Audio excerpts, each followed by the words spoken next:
Hey y'all, welcome to Robyn on the Farm. It is summertime, it's berry season. We're eating a ton of blackberries, raspberries, blueberries. It's amazing. I also freeze a ton of them. So today I have a recipe that uses some berries. This is gonna be a mixed berry Dutch baby recipe. This is great for breakfast, lunch, dinner, brunch, snacks, anything. This is just a really good, easy recipe. And if you're getting a ton of eggs like we are, even better. Make this recipe, it is so good. So to get started, I am gonna make this recipe in my 10-inch cast iron skillet, but if you don't have one, you can use just like an 8x8 casserole dish or anything like that.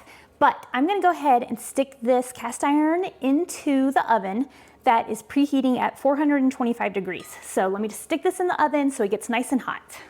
Okay, this is a super simple recipe, but there is a trick to making your German pancake or Dutch baby or oven pancake, whatever you want to call it, turn out the very best. And that trick is to mix your flour and your milk first. You don't want to mix the eggs in with all of that, it'll get really clumpy. So what you want to do first is mix your flour. So we want 2/3 of a cup of flour. This is all-purpose flour. So 2/3 of a cup of all-purpose flour. Just throw that in your bowl. Usually I use bread flour for everything, but this is an all-purpose flour recipe. So pull out your all-purpose flour for this. You don't need your bread flour. And then you want 2/3 of a cup of milk.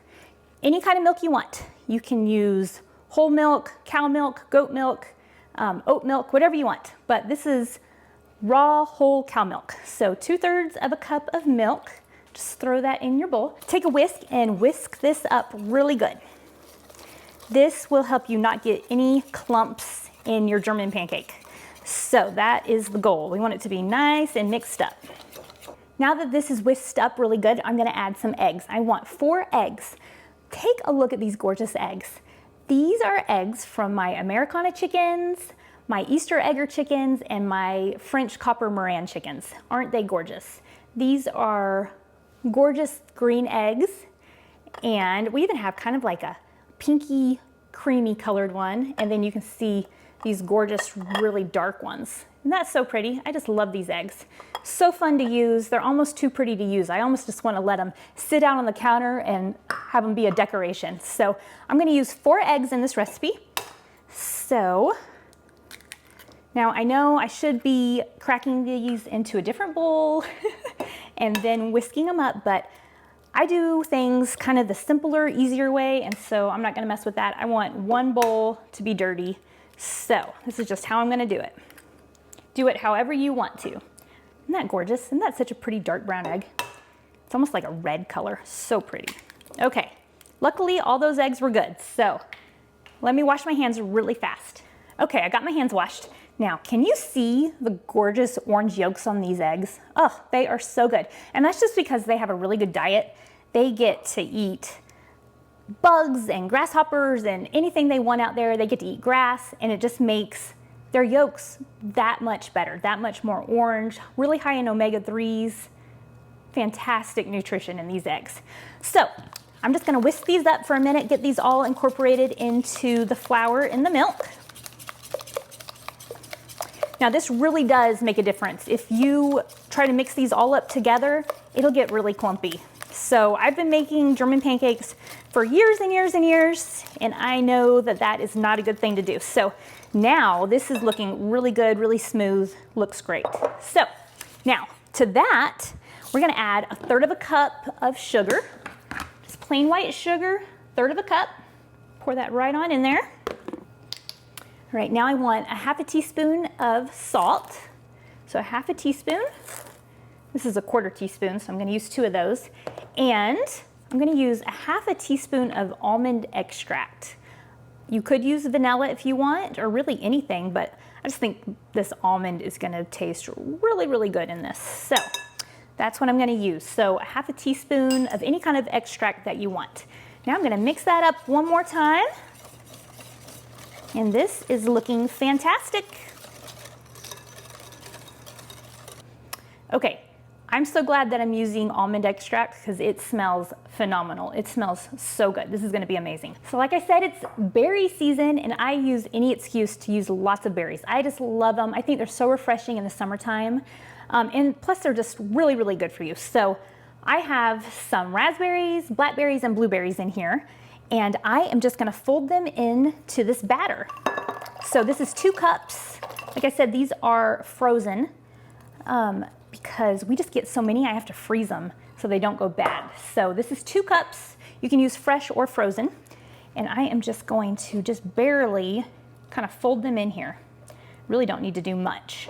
Okay, so our batter is ready. Look at that, can you see that? It looks great. So now that my 10-inch cast iron skillet has been heating up, I'm gonna go ahead and get it out. I'm gonna pour this in and then I'm gonna stick it back into the oven. Okay, so here is my 10-inch cast iron skillet, super hot from being in the oven. I'm gonna put these 2 tablespoons of butter in the skillet and I'm gonna let it melt. So this skillet is so hot that it's melting really fast. Now, this butter is gonna help this Dutch baby not stick, but it's also gonna give it a really good taste. So you don't have to use this much butter if you don't want to. Like I said, this is 2 tablespoons. You can use a tablespoon if you want, or you can just oil up your pan really good if you don't want to use butter, but it makes it that much better. So I highly recommend using butter in your skillet. Okay, so that's looking good. Now I'm gonna take my batter and I'm just gonna pour it in the skillet. Oh, this is so pretty. This is something that I like to make on 4th of July because the colors are super patriotic. It looks so pretty. Okay, now I'm gonna throw this into my oven. It's preheated to 425 degrees, and I'm gonna let this bake anywhere from 20 minutes to 22 minutes. That's usually pretty good, so it's gonna totally depend on your oven, but I'm gonna let mine go just about 20 minutes, and I will show it to you when I get it out. All right, so this just came out of the oven. Look how gorgeous it is. Isn't that so pretty? Oh, I am just excited about this. It's just screamed summertime to me. These berries, they smell so good. I am excited to eat this. So this is what I like to do. I like to use a little bit of powdered sugar, sprinkle it on top, and I am going to try this out. Oh, it looks so good. It smells so good. The color is gorgeous. Like I said, it's very like patriotic. Maybe it's just because I always eat berries and things like that at this time of year, but eating like something with berries in it just reminds me of 4th of July and just this gorgeous time of year. So there it is. Look at that, doesn't that look good? Oh, it's still really hot. Okay. So I bought a 3-pack of this whipped cream the other day just for this, and this is the last one left. My kids just ate it up. So there's a little bit left. I'm gonna have mine with this whipped cream because I think this is the only way to eat this stuff. You need some powdered sugar and some whipped cream or some ice cream, but whipped cream is really the way to go. Okay, this looks fabulous. Now, like I said, this is great for breakfast, lunch, dinner, brunch, dessert. It's just good all the time. So amazing. I love blackberries and raspberries and blueberries, but when you bake it in here, it just makes their flavor so much more intense. It is so good. Like, oh, I love fresh berries, but I mean, this even, you can taste them even more when you bake them in something like this. And the almond extract, oh, it's just a great compliment. So here it is, our mixed berry, Dutch baby, German pancake, oven pancake, whatever you want to call it. Whatever you want to call it, it's fantastic. So you saw how easy it was to make. Try out this recipe. Let me know how you like it. I will leave the recipe down in the description.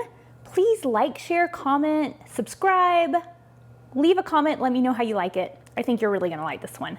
Thank you so much for being here with me on Robyn on the Farm, and I will see you next time.